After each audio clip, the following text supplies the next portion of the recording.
When a man borrows from his neighbor in the time of the Torah, not from a bank, not from an institution, but from a human being, what was the first question the Torah asked? Not how much, not what is the interest rate, not even when will you repay. The first question was, is this fair?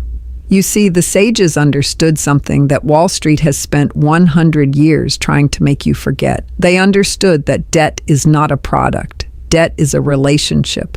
And like every relationship, it comes with rules. Sacred rules, ancient rules. Rules written not in a contract, but in the very conscience of civilization. Today, I want to open a book that has been sitting in the library of our ancestors for 3,000 years, while bankers built skyscrapers to keep you from reading it. It is called the 3-to-3-3 rule, and by the time I am finished, you will wonder how you ever signed a loan agreement without it. The year is 70 CE. The Second Temple has just fallen. Rome has crushed Jerusalem beneath its sandals, scattered the Jewish people to the winds, and burned the heart of a civilization to ash. Priests have lost their altar. Kings have lost their throne. Soldiers have lost their war. But something survived. Not gold, not land, not armies. The Torah survived. And inside that Torah, buried between laws of sacrifice and Sabbath, between commandments of harvest and holiness, sat a set of instructions so precise, so protective, so radically different from anything the ancient world had ever conceived, that you have to stop and ask yourself, who wrote this? What kind of mind, operating in a world of pharaohs and slave markets and brutal creditors, sat down and said, no, the borrower is a human being, and he deserves protection. That question matters today more than it has ever mattered before, because we live in a world drowning in debt, personal debt, national debt, generational debt. We live in a world where a 22-year-old signs a student loan agreement he does not understand for an education that may not serve him, at an interest rate designed to follow him into his 40s. We live in a world where a mother swipes a credit card to feed her children and spends the next 3 years paying interest on groceries that were eaten in 20 minutes. We live in a world where the average family carries the psychological weight of debt like a stone around its neck, waking up with it, going to sleep with it, making every decision through the lens of what they owe to someone else. And yet, 3,000 years ago, a document existed that looked at debt completely differently. Not as a product, not as a profit mechanism, not as a trap dressed in paperwork and fine print, but as a moral event. A moment between two human beings that carried with it obligations, boundaries, and a built-in expiration date. A moment that the lender did not own indefinitely, and that the borrower was never meant to carry forever. The Torah's approach to debt begins in a place most financial textbooks would never think to start. It begins with the nature of the human being. In the Jewish worldview, a person is not a credit score.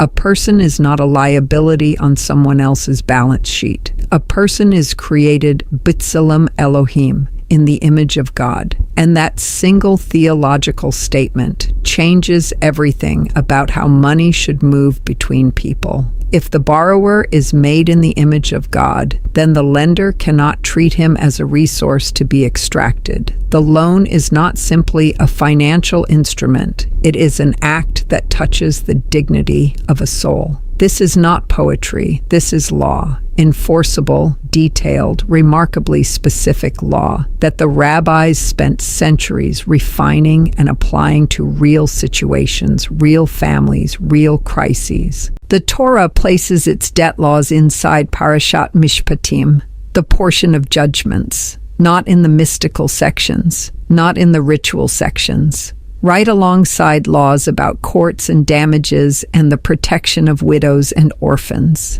Debt law sits at the table of justice. That placement is not accidental. It is a statement.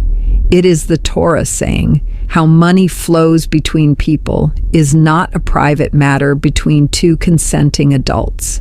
It is a matter of societal morality.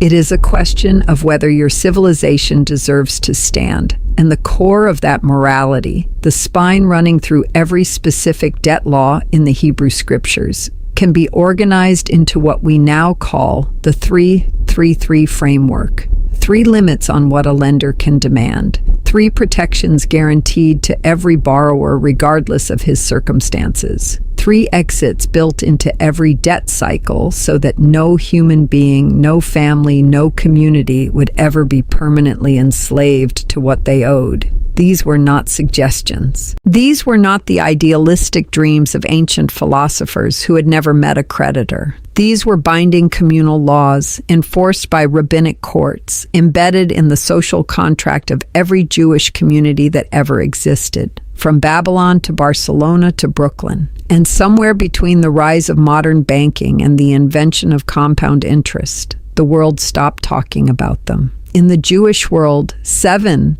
is not just a number, it is a heartbeat. It is the rhythm God pressed into the fabric of creation itself. 7 days of the week, 7 years of the agricultural cycle, 7 times 7 leading to the Jubilee. The number 7 in Hebrew thought does not simply count, it resets, it returns, it restores. It is the universe's way of saying that nothing broken is meant to stay broken forever, and nothing owed is meant to be carried indefinitely. The 3-3-3 rule was not invented by a financial advisor. It was not workshopped in a consulting firm or stress-tested in a laboratory. It emerged organically from a civilization that had spent 1,000 years watching what debt does to human beings when it has no boundaries, and deciding collectively that boundaries were not optional. They were sacred. So what exactly is the 3-3-3 rule? It is 3 pillars, each pillar containing 3 binding principles. And together, those 9 principles form a complete architecture of debt, one that protects the borrower without destroying the lender, one that keeps money moving without letting it become a weapon, one that treats every loan not as a permanent condition, but as a temporary bridge between 2 human beings who both deserve to walk away whole.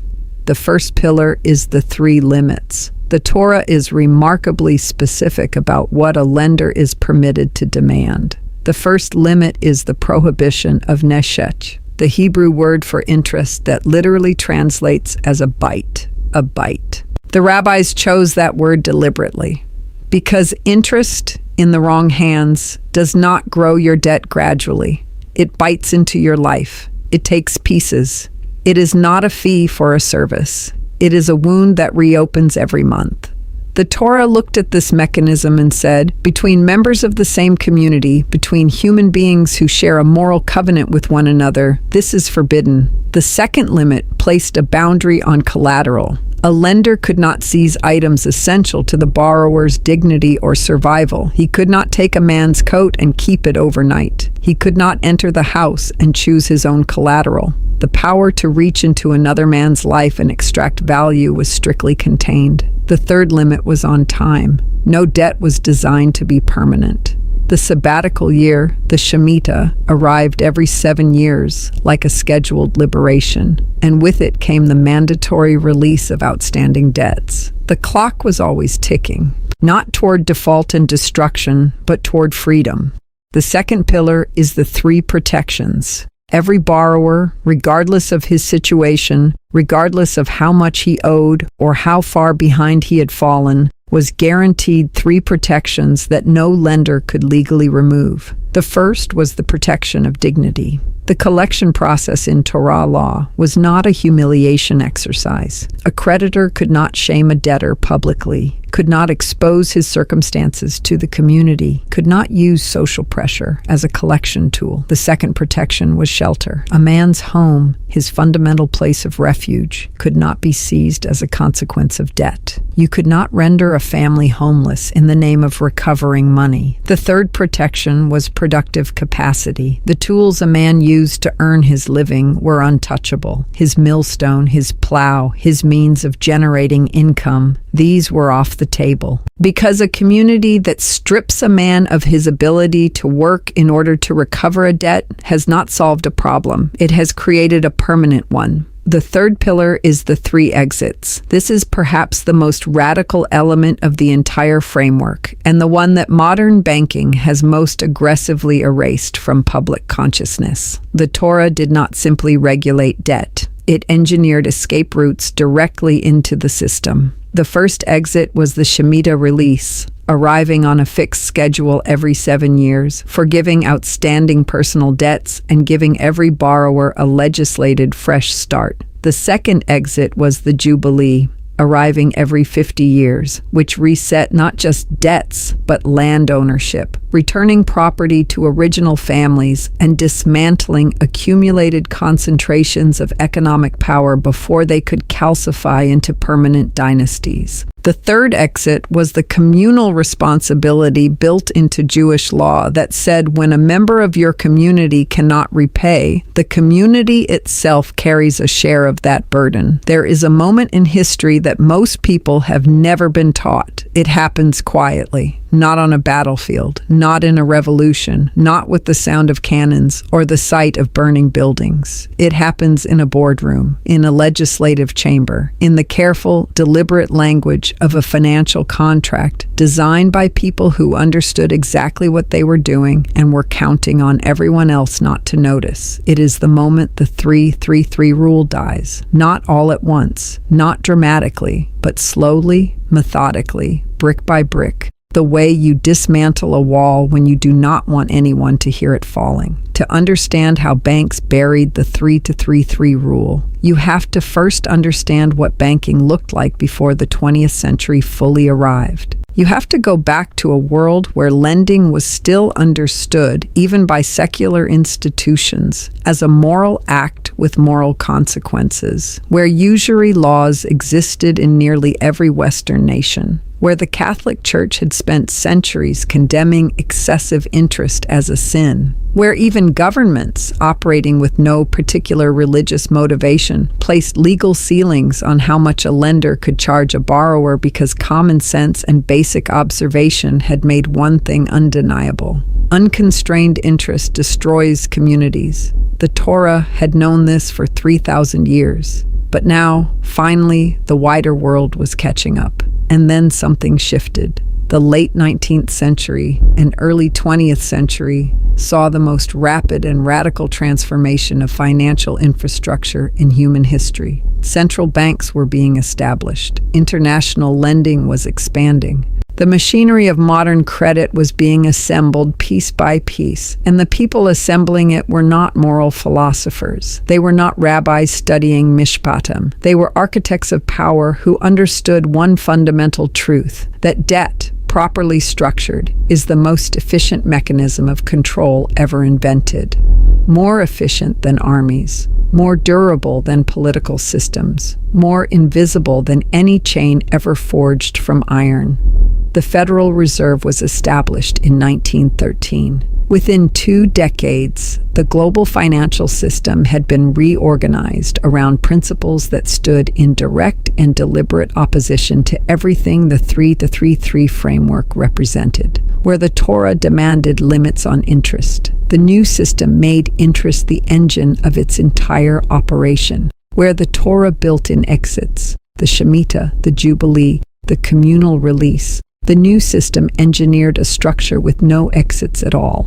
Compound interest replaced simple interest. Revolving credit replaced fixed-term loans. Debt that could never be fully repaid replaced debt that was designed to end. This was not incompetence. This was architecture. The people who designed these systems were extraordinarily intelligent. They understood human psychology with surgical precision. They understood that a borrower who can see the end of his debt will behave differently than a borrower who cannot. They understood that hope is a dangerous thing to give a debtor, because a man with hope might stop borrowing, and a man who stops borrowing stops being profitable. So they removed the horizon. They built financial products specifically designed to keep the balance just high enough that paying the minimum made a borrower feel responsible while guaranteeing he would never actually escape. They built credit scoring systems that rewarded people for carrying debt rather than eliminating it.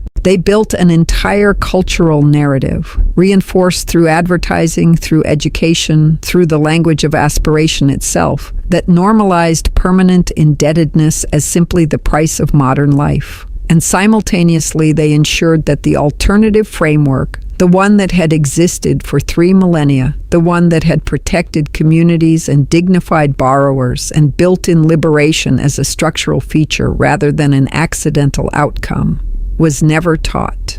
Not in schools, not in universities, not in the financial literacy programs that banks themselves began sponsoring in the late 20th century with one hand, while their lobbyists dismantled consumer protection legislation with the other.